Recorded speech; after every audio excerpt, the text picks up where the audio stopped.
Hi, this is Lorraine. I am doing once again another video. Um, so I don't really know what's going to come through. I do know that this weekend I had a very clear message of how to start. And so I will start by saying that about 3 years ago, I woke up in the middle of the night and I had, I guess you would call it clairaudience or maybe even clairvoyance, a clear message that came through. Um, and what it said was, I am everything, everywhere, and nowhere.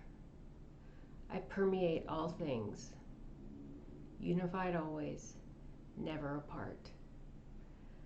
And I didn't write it down, so it came to me every night until I wrote it down, because I would wake up in the morning and I'd be like, I remember something happening last night and waking up and there was a message, and I wouldn't write it down. And that's what kind of started this discipline of me. I go to bed every night with my journal right next to me with pen or pencil and eraser and a little flashlight. And if I wake up with a message, or there's a manifestation or a vision or something happens, it's always written down. And the messages, each message is something to help me or teach me in that moment, but also over time I have a whole lot of things that come through in different nights, and eventually I'll end up reconciling some of those things, and it will be one big message, or it'll be a path. It'll be leading me on a path in some direction. So it's become a very important discipline that I have, as well as my gratitudes, affirmations, and my worries that I release, and maintaining clear-centered, balanced energy with through my meditations, which are not only sitting and, silencing myself, but also probably my most productive and effective meditations happen when I'm either hiking or running, because I just get in the zone and I just focus on my breathing and my body, and that's it. And I just drive forward. And those moments, I am the most focused and clear, because there's nothing going through my mind other than maintaining my movement. So with that, I'm just going to start by saying, my name is Lorraine Marie Camacho. That's the name that was given when I was born. My parents are Judith and August Camacho, and I have 3 brothers, 2 older and 1 younger.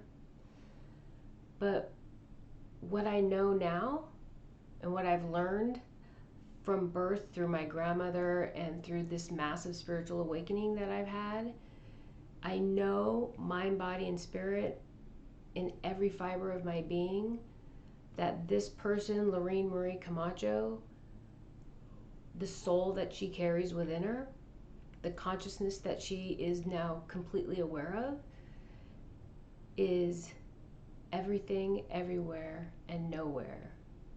It permeates all things. It's unified always, and it's never apart. And with that knowledge, I am empowered to create the world that I choose to live in.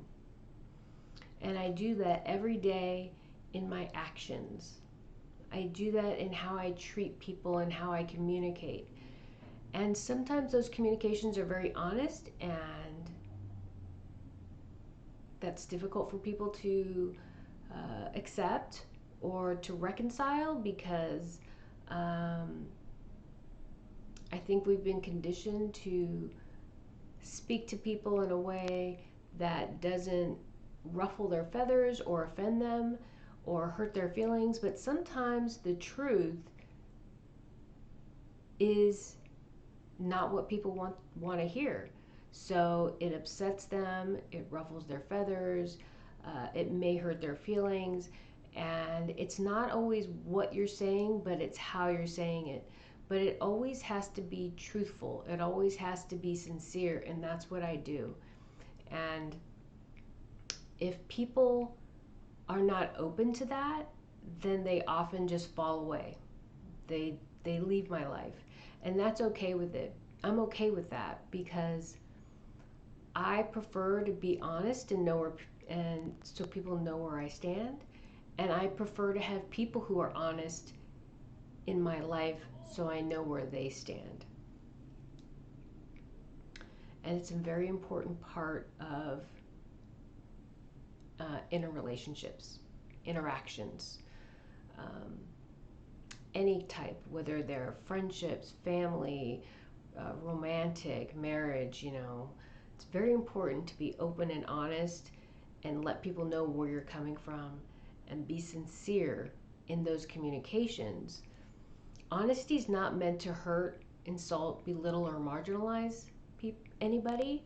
It's meant to allow people to know where I stand. And with those exchanges, I welcome the honesty from that other person so I know where they stand, so we can discuss whatever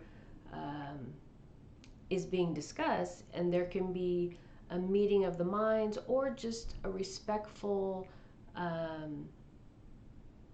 truce, if you will. And so as I walk through this world and I have this awareness of who I am and my connection to all other people, I learn to respect myself and honor myself and who I am and my experiences. I've learned to reconcile my personal traumas from my childhood so they don't affect my perception of the world, and I don't carry anger, bitterness, or resentment about those experiences. I've learned to release that energy and understand what those experiences meant to me. And then I move through this world understanding that everybody has their positive and negative traits, and honor those and not judge people because of those things. Not everybody's going to progress in this life at the same rate. Not everybody's going to be able to reconcile their past and their traumas, bad experiences in such a way that they're not carrying that anger and bitterness, and they have not released that energy yet, so it is affecting how they perceive the world and how they engage people.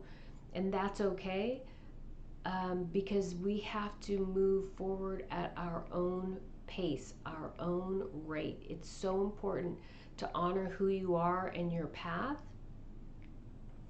and move along that path at your own rate. I can't push you. No one can push you and force you to do or be someone you're not ready to be. So I always honor that, and I always offer help however I can, but I can't create the change in other people's lives, so I can only aid anybody who's struggling. But I do offer that, but in the end, that path is each individual's to walk. So as I look at the world, and as I look at the people in the city I live in, and I engage it, I'm always looking for ways to help lift those people who are struggling the most. Because as we lift the people who are struggling the most up, we all raise up together. Every time I reach out and I offer assistance to someone who's struggling, it helps embolden my personal energy field, because those actions come from a place of sincerity. I'm not asking for anything in return. I'm not even asking the person to change. I'm just offering to assist in however I can. And that's so important, because if there's never an opportunity to be helped or to help or to create change, then sometimes people could start to feel stagnant or cornered, or that they are unable to create the change. But sometimes just offering gives people an opportunity to think about what they want, and then opens a door to help them, opens a door for them to walk through, to start on that journey. And so back to the beginning where I said, where I made the comment, or I discussed my spiritual experience, and that understanding of I am everything, everywhere, and nowhere. I permeate all things, unified always, never apart. When I see this, know it, and live it, I understand when I look at this person struggling, that that's my struggle. When I look at this person having a good day, I share that good day, because they're projecting that joy onto me, and I can feel that joy, and I can experience that joy vicariously. When I see someone suffering, I'm connected to that person. I see that suffering, I experience that suffering. And if I just allow that to happen, that weighs heavy on my heart. So I reach out in the best way that I can, knowing that I am connected to each person, not only each person in this world, but all the energy that exists in this world. And then beyond that, in this solar system, and beyond that, in this universe, I am eternally connected to all things that exist, because I am a physical manifestation of our divine creator. I am a physical manifestation of our divine creator, because our divine creator exists in every particle of energy in the universe. Every particle of energy, every physical cell in my body, every atom that makes up this physical being carries our divine creator. That's where this term of one in the many, many in the one, and fractals, I guess you could say, pieces come from. We're all a piece of the divine creator that has created this universe. We are individual in our identity, physically or spiritually. But when we are unified as one, we are the divine creator. And that is so important for us in knowing and understanding, so we can create change in this world. So we are individual beings, personality-wise, thoughts. We have our each individual thoughts. But each particle of energy carries the divine creator. Each particle of energy in our body, and then each individual being carries the energy of our divine creator. And then as we unify as one consciousness, we become one world. That's what the collective consciousness truly is.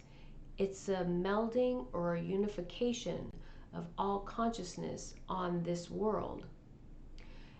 And when we are unified in our thoughts and our actions, and they come from a place of goodness, we manifest that goodness into this world. And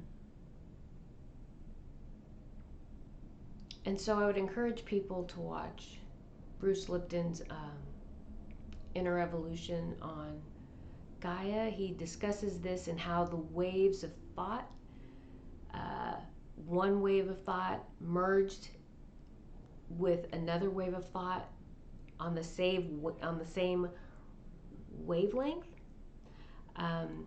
It's called interference. I can't remember. Something that starts with the key C. Something interference. I'm so sorry. But when those two waves of thought come together, a wave of joy and happiness, let's say, that wave increases. And as you have 3 or 4 or 5 people coming together with that same thought, that wave, the high and the low, increases. So as we unify in our desire to create change of a positive nature on this world, those waves of thought become larger, and they become more powerful, just like a wave in the ocean. The ebb and flow of the water on the shore versus a tidal wave, okay? Me alone, I'm the ebb and flow on the shore. The whole of the planet is a tidal wave of thought that will create the change that this world needs. So I just want to encourage everybody to explore that part of themselves, the spiritual part, that part that has faith and trust in a divine creator, and then also trusting and having faith in that divine creator, and knowing that there is a force of energy that's out in the universe that is supporting us. But the change that is going to happen on this world comes from within. It comes from us. And as we create those thoughts of a positive nature, that is where our own inner divinity comes into play, and God works through us to create the change. But we must participate in that change, okay? So find it within yourself, whether you pray or whether you meditate, to find that faith and belief in yourself that you can create the change that you want to see in this world, and then empower that inner divinity that is carried within yourself to create that change through the thoughts that you project in your prayer of hope, of goodness, of compassion and kindness, of health and well-being, joy, love, and happiness. Find those things within yourself to project into the collective consciousness. Okay? That is how we will change the world, regardless of whatever negative energy is being projected into this world, regardless. When we collectively, 7.7 billion beings on this world, project a positive outcome, 3.5 billion beings on this world projecting a positive outcome will create the change we need. 7.7 is better, but just put it out there. Just put out that goodness. Put out that joy, love, and happiness. Put out that faith and hope in the world that we want to see, and it will come to be.